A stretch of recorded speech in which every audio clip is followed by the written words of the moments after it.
Nous sommes un monastère en plein centre-ville. Ça pourrait être quelque part un peu le reflet de notre propre vie. Dans le brouhaha, le monastère est là comme un lieu, un puits où on peut venir se ressourcer. Les personnes qui franchissent le seuil sont toujours surprises de voir dans quel cadre il débouche, l'espace de paix que ça représente. Et donc je pense que je souhaite qu'au cœur de la ville, ceux qui viennent puissent découvrir qu'eux-mêmes sont dans leur profondeur. Il y a une paix profonde qui peut les habiter pour autant qu'ils prennent le temps d'y retourner.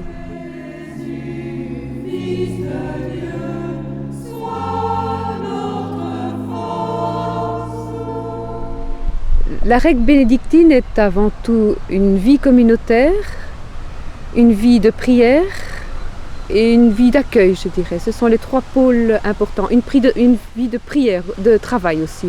Ora et labora, c'est la devise bénédictine. Cette règle date du début du VIe siècle. Comment aujourd'hui se traduit-elle ? Elle reste très, très vivante dans la mesure où la vie communautaire reste tout à fait d'actualité, avec toutes ses difficultés et toutes ses richesses. Saint Benoît a un souci très grand des personnes, de la croissance des personnes, de l'épanouissement de la personne, et donc ça rentre tout à fait dans la mentalité d'aujourd'hui. Saint Benoît donne beaucoup de place à la concertation. Et donc, par exemple, quand l'abbé doit prendre une décision, Saint Benoît invite à interroger le plus jeune parce que peut-être lui a une solution. Donc c'est un langage qu'on pourrait très bien adapter aujourd'hui et qui parle aujourd'hui.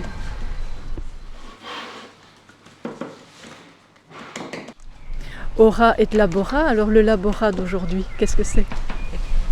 Le labora d'aujourd'hui, c'est l'accueil. Et c'est une dimension importante donc, qui nécessite pas mal de prestations. Mais c'est aussi tout un travail artisanal. Des sœurs font de la porcelaine, peignent sur porcelaine, de la peinture sur soie. Nous avons une sœur qui peint aussi de vraies icônes ou une autre qui fait de la céramique. Mais le travail, c'est comme dans une maison. Nous sommes une communauté avec des sœurs âgées, donc il y a tout un aspect infirmier, médical à assurer aussi. Il y a une bibliothèque, enfin il y a toute une organisation dans la maison, comme dans un ménage quelque part aussi.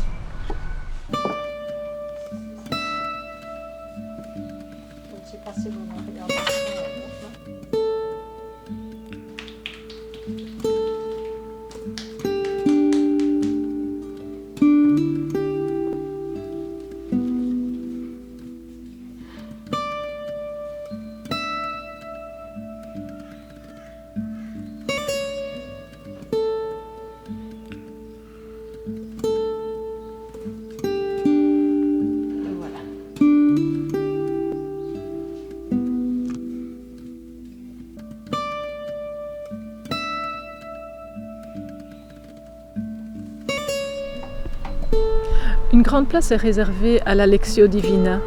Que peut apporter cette lecture ? Nous la fréquentons tous les jours dans l'office, nous l'entendons tous les jours, mais nous en pénétrons aussi personnellement tous les jours. Mais elle éclaire ma route d'aujourd'hui, elle donne sens à ma vie, sans elle, je n'ai pas de raison d'être. Nous cherchons justement à répandre et à en faire goûter les fruits de cette Lectio Divina. Ici au monastère, nous essayons de mettre sur pied une fois par mois un temps de Lectio Divina que nous offrons aux laïcs qui le souhaitent. On le fait dans l'église avec des religieuses et ceux qui y participent apprécient toujours à la fois un peu de sentir cette présence des religieuses, des bénédictines avec eux, comme si chacun est en route et est en quête de cette parole. D'une belle mosaïque commandée à notre école des beaux-arts de Madaba, et aussi la bibliothèque conçue sur 2 étages donnant sur une terrasse. Dans le hall d'entrée et dans la salle à manger, j'avais suspendu des portraits de lui et de certains membres de sa famille. Sœur Jean-Baptiste, pourquoi devient-on religieuse? J'ai envie de vous répondre, quand est-ce qu'on sait qu'on est amoureux et que ce sera avec lui qu'on passera toute sa vie? Je pense ça. Un jour, on est pris par quelqu'un, et ce quelqu'un pour moi c'est Jésus. Et j'ai voulu lui donner toute ma vie, comme on donne toute sa vie à son époux. Vous avez choisi d'être bénédictine? Pourquoi cet ordre? À cause d'une phrase qui m'a frappée quand j'étais très jeune. J'entrerai pour te louer, Seigneur, et je te donnerai toute ma jeunesse. Pour la louange et la présence de Dieu, louer cette présence de Dieu dans tous les instants de ma vie. Et ma vie, c'est ça. Donc c'est la prière et c'est le travail. La prière essentiellement dans la quête de Dieu, de son visage, de sa personne dans les Écritures. Et le travail, pour l'instant, c'est la maintenance du bâtiment. Alors, j'ai les deux, j'ai à la fois ma tête, puis j'ai à la fois mes mains qui travaillent.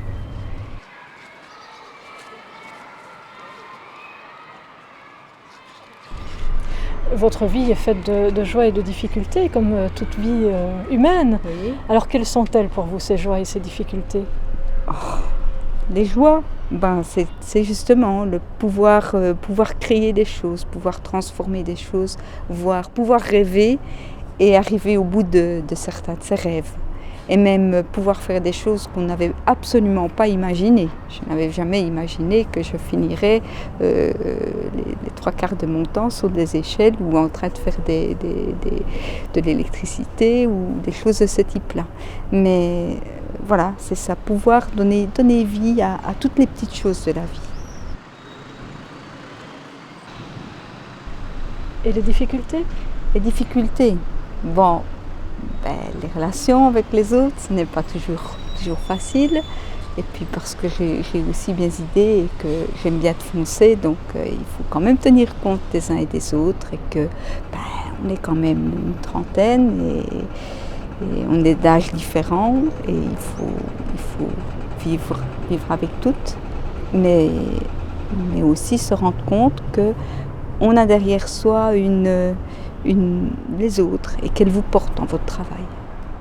On est apporté et au-delà du refus de sa personne, malgré ça, il continue à être le pardon du Père et le chaliard du Père pour apporter son pardon. Et on le voit très fort quand on va lui demander... Les bénédictines, et vous en particulier, ont-elles des relations avec l'extérieur et de quelle façon?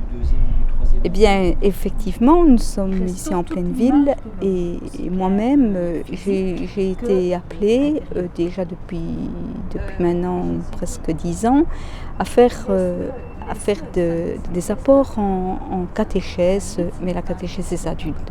Donc en fait, mon travail sur les Écritures de chaque jour, de la Lectio, un jour j'ai senti vraiment le besoin de partager aux autres cet amour de l'écriture. Alors on m'a permis de faire des études pour devenir catéchiste pour adultes. Et maintenant, depuis déjà 5 ans, je fais ça régulièrement. Et quoi, vous voulez qu'on remette ça demain? Ils viennent demain encore. Comment qualifieriez-vous votre vie de religieuse? Elle est belle. Et si je devais recommencer, je recommencerais. Je ne voudrais pas autre chose. Je suis en paix, heureuse, et ça se monnaie dans des choses, je crois quand même des choses à faire, et prendre le temps de contempler l'ouvrage quand il est fait. Ça aussi, prendre du temps, regarder. Garde-moi, Seigneur mon Dieu, toi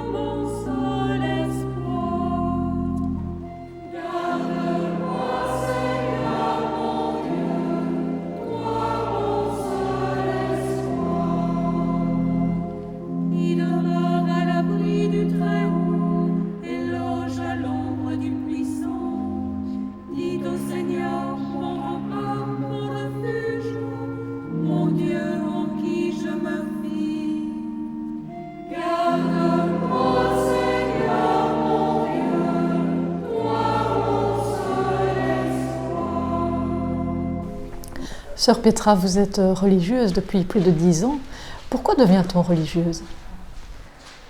C'est une bonne question, mais c'est un peu difficile à répondre. Il y a 36 réponses possibles.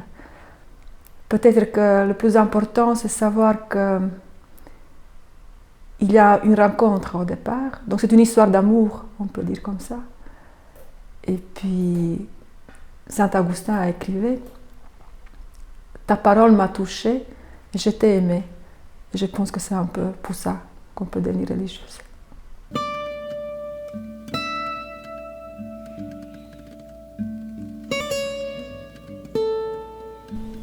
Et durant ces 10 ans, quels ont été un peu les temps forts de votre vie religieuse? Les temps forts, je dirais que chaque jour dans le monastère, c'est une aventure. Et dans chaque jour, si on vit pleinement sa vie, on a toujours les temps forts. Chaque rencontre est un temps fort, avec mes sœurs, avec quelqu'un d'autre, avec vous ici. Tout est à savourer pleinement la vie. Alors c'est une vie faite de joie et de difficultés, comme d'autres vies. Quelles sont-elles pour vous? Les joies et difficultés. Les joies, c'est ces rencontres avec mes sœurs, par exemple, à travers lesquelles je cherche Dieu. Les difficultés aussi, c'est les rencontres avec mes sœurs, car nous sommes tous différentes, avec nos caractères, avec nos tempéraments. Est-ce qu'il y a un accord avant? Non, si, ça. Si, hein? Ah ben oui, c'est vrai. Ouais. Pour ce qu'il fit le dernier soir, ce qu'il a dit à ses apôtres, l'accomplir en sa mémoire. Qu'est-ce que l'art peut apporter dans votre vie? L'art, donc c'est déjà ma profession, je suis musicienne. Avant d'avoir eu la vocation, donc c'était déjà la façon dont je m'exprimais, je me sentais bien. Ça continue évidemment ici en service de liturgie. Étant musicienne, j'aide beaucoup. Je pense que c'est important aussi que notre liturgie soit belle et de qualité. Et la beauté toujours approche à cet mystère qui est Dieu.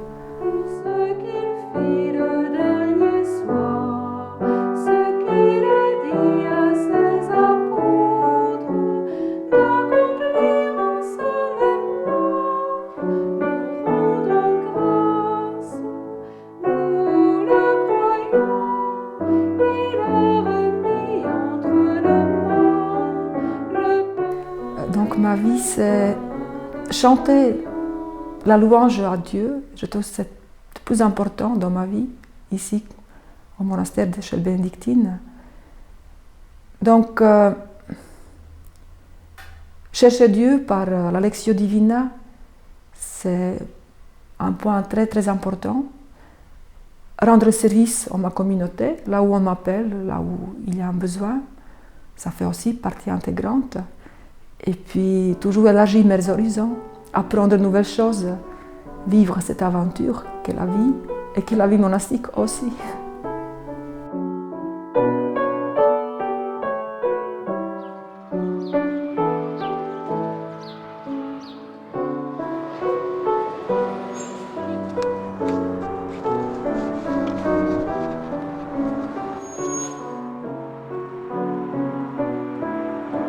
Sœur Marie-Jean, vous êtes bénédictine depuis 56 ans. Que retenez-vous un peu de cette vie entièrement vouée à Dieu? Globalement, un chemin de liberté. Je suis entrée sous l'Ancien Régime, avant le Concile, où l'obéissance était connue, ressentie, vécue comme une soumission volontairement consentie, mais une soumission quand même, à la lettre, à la règle. Et ça me donnait une sécurité parce que j'étais une fille très fantaisiste et j'avais besoin d'être structurée. Bon, une structure qui porte, mais en même temps un carcan qui resserre, qui écrase. Alors j'avais envie que ça change, je voulais que ça change, vous voyez. Alors j'ai reçu toutes ces libérations successives, un peu comme des grâces, vraiment. Le concile, je n'y suis pour rien, hein, mais j'étais ravie que ça arrive.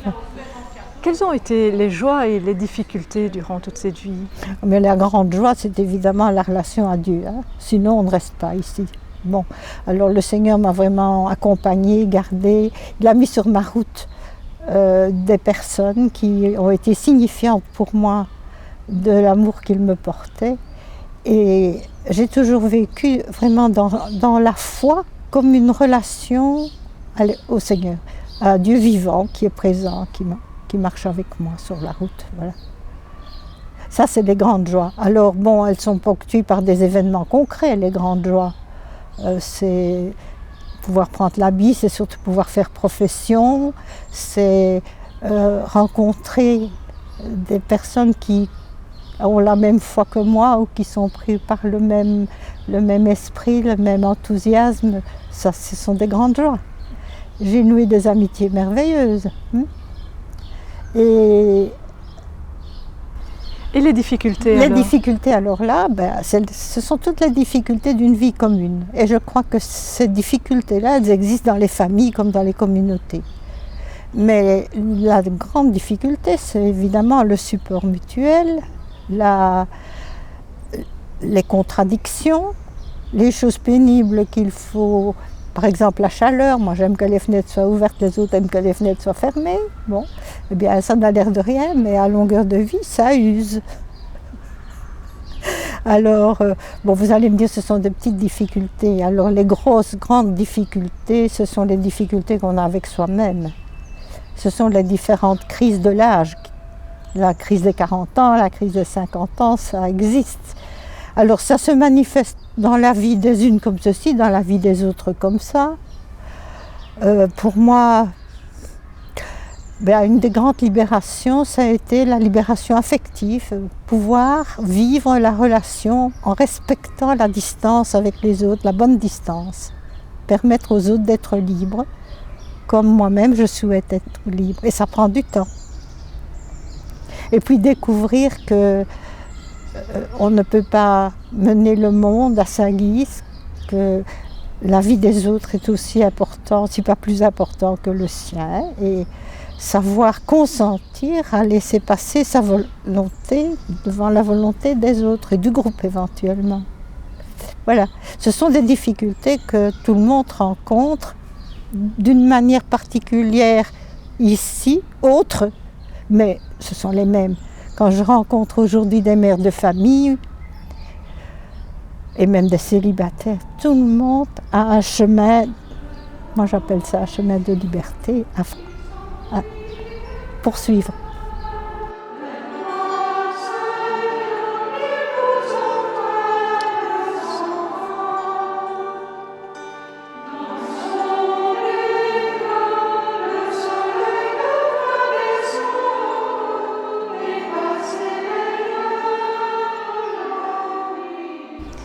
On sait actuellement qu'il y a peu de vocations, il y a peu de jeunes filles qui désirent devenir moniales.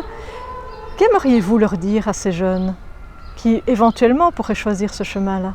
Oui, elles en sont tellement loin aujourd'hui, hein. Elles sont dans une culture qui ne les invite pas à prendre ce chemin-là. Alors, quand elles viennent, qu'elles s'approchent un peu, elles viennent un peu comme au jardin zoologique. On va voir les bêtes rares. On vit sur une autre planète. Alors, je crois que l'important, c'est de les éveiller à la vie spirituelle. Les éveiller à une autre dimension de la vie humaine, la vie intérieure, le silence. Mais ça ne se fait pas d'entrée de jeu, ça. Alors, moi, je crois fort à la rencontre. Je crois fort à, par exemple, faire la Lectio Divina avec des jeunes, ça leur ouvre des horizons qu'elles n'avaient jamais soupçonnés. Donc une retraite de 2-3 jours, mais pour moi ça ne suffit pas. Alors je leur dirais, si vous voulez vraiment connaître un peu la vie, venez vivre 3 mois, et puis alors on parlera. Mais pas en venant comme ça une journée, respirer l'air du jardin et dire « Oh, vous êtes dans un beau cadre ». Et puis elles arrivent ici en pensant que les religieux ça prie toute la journée. Et quand elles sont là déjà de 3 jours, elles voient que c'est pas vrai. Mais la prière ensemble, par exemple, hein, vous me parliez des joies, mais chanter la liturgie ensemble. Ben moi, ça continue à m'émerveiller et je crois que ça peut aujourd'hui aussi dire quelque chose aux jeunes. Je ne sais pas si je réponds à votre question. Après 56 ans de vie religieuse, vous êtes une religieuse heureuse? Qu'est-ce que vous pensez? Moi, je crois que oui. Oui, bien sûr. Non, c'est vrai, je ne mens pas. Je suis très heureuse. Mais il ne faut pas non plus qu'on croie, tout beau, tout gentil. Les difficultés restent, hein, comme dans toute vie. Mais tout compte fait, je me dis quelle joie d'avoir pu prendre ce chemin-là.